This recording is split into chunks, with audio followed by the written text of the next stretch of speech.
Hey everybody, welcome to Advantage One RV. My name is Josh, and this is a 2014 Chaparral triple slide with opposing living room super slides and a full bed slide, washer dryer ready, great hot cold camp package, extremely well kept from what I can see. I actually thought it was younger than it actually is. And what I mean by that is I walked through it, I said, this is really nice. This has got to be like a 17. And it's a little bit older than that. The folks tricked me. They did me a tricksy and they did themselves a good job. I done been bamboozled. And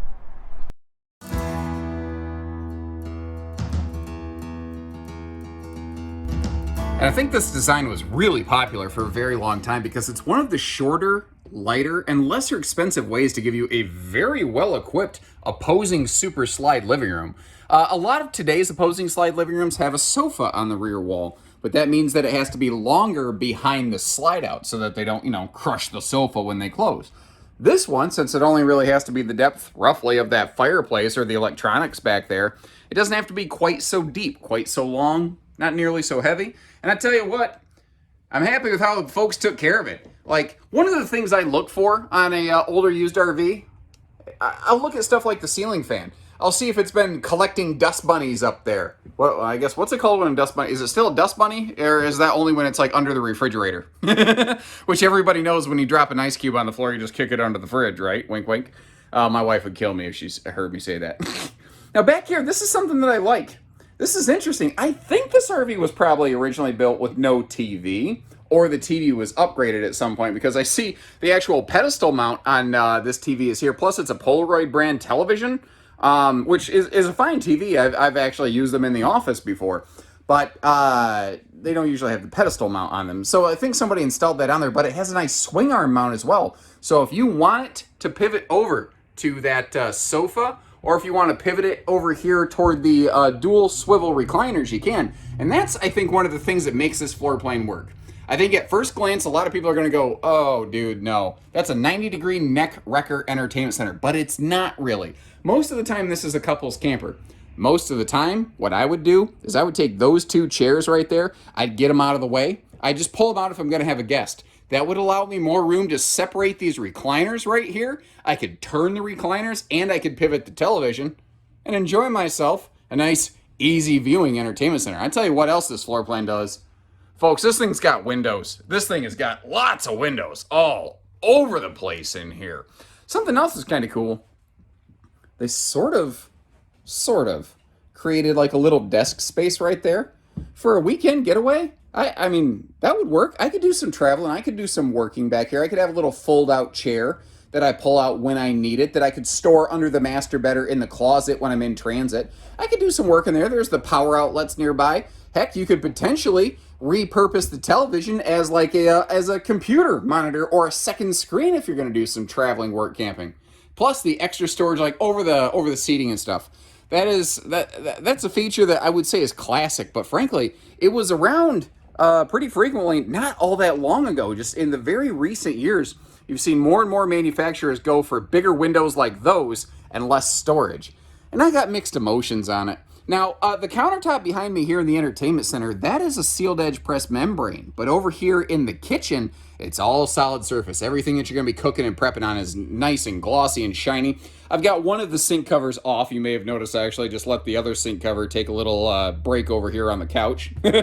But good prep space in here. And I tell you what, I have always actually really liked these angled kind of kitchen areas like this.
I'm showing you the dresser and the storage, I might as well finish it off. But here's what I mean.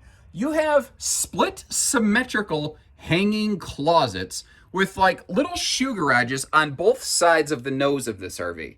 But up through the middle, you have a single dresser drawer with combo washer dryer hookup. It's an atypical design in the RV industry. I don't know that it's, I actually think it's a pretty smart design. I actually like it quite a bit. I'm almost surprised you don't see it very much. I've only ever seen it on Chaparral's and their sister product, the Shasta Phoenix models. Now, this is 50 amp. It is second air ready. It is single air equipped. We can assist you with quotes. I'm putting a second air on this thing. And this is a 60 by 80 queen bed, and that is all it can be. There's probably enough room beside the bed. There's room for a king, but the actual slide box itself is only fitted for a queen bed. I know it's a really big deal for some folks, so I thought I'd go ahead and just get that mentioned. Oh, you know what else is a big deal? The bathroom that I walked right past that I forgot to take a look at. Now, that's a swinging door, not a sliding door. But what is nice is you don't have to go backwards down the steps. You just come up past the door, like I did, then you open it from this direction. Then you don't got to do any Michael Jackson moonwalk and go all the way down those steps. He would go he, I go ow, ow, but that's just me. Porcelain foot flush stool with plenty of leg room there. Space for your, toilet papers and things like that below the sink. That's a pretty nice size sink too, with more of that sealed edge countertop stuff. Now the upper deck in here, if I'm standing up, is, well, I talk about it when I can. It's about yay big. So I'm about 6'3". I can go like that. So we're 6'4", 6'5" in this upper deck. It will be the same over here in the shower because the shower pan is recessed and flush with the floor. So basically, unless I walk all the way up here, and this is one of the differences between a mid-profile and a high profile, I have to get all the way up to the nose of this thing before I start grinding what's left of my hair up here.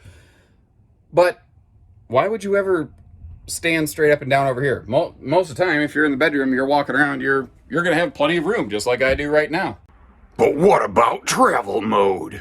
Well, with the slides closed, she actually travels like a fox. You'll maintain use of the bed, although you kind of got to crawl into it. And obviously with no slides in the way, the bathroom should be no big deal for easy access. I believe that is an upgraded shower head too, now that I'm looking at it.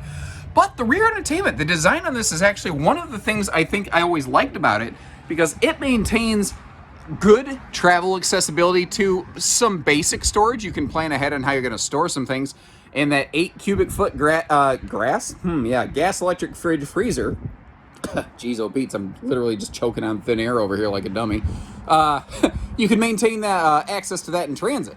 Now, obviously, you're not going to get to the rest of the RV, but to just stop, get a quick bite to eat, to rub the sleep out of your eyes, I don't know that you need to. I think it's a great model to leave somewhere, but it's a great model to get there, too. Not a drop frame. But man, that's a pretty good storage compartment. This was also made before those MORryde folding steps pretty much existed. Holy cow.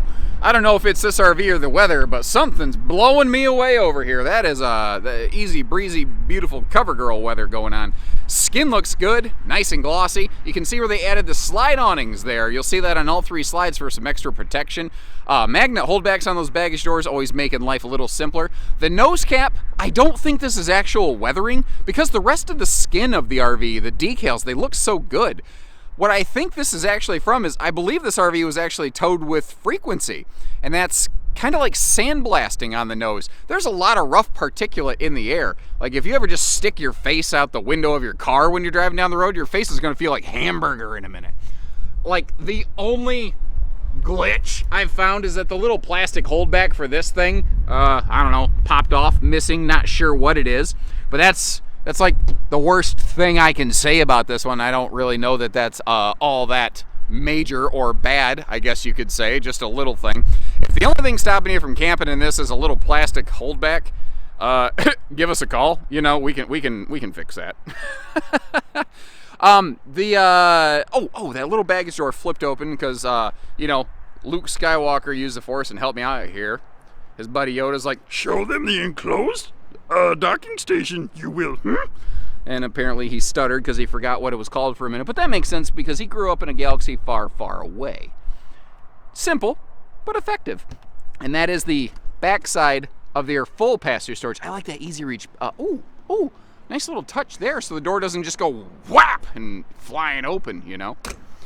Outside utility shower right there next to your stinky slinky station. Ooh, I just noticed that's a larger 10-gallon water heater versus a very common 6-gallon water heater you find in this class. So this has a bigger water heater like a North Point or a Montana, but this is more the size of something like a Cougar or an Eagle. That's a cool little find right there. This is power front leveling jacks, power rear stabilizing jacks. It was built before auto leveling was basically assumed to be something that you're going to find on a fifth wheel.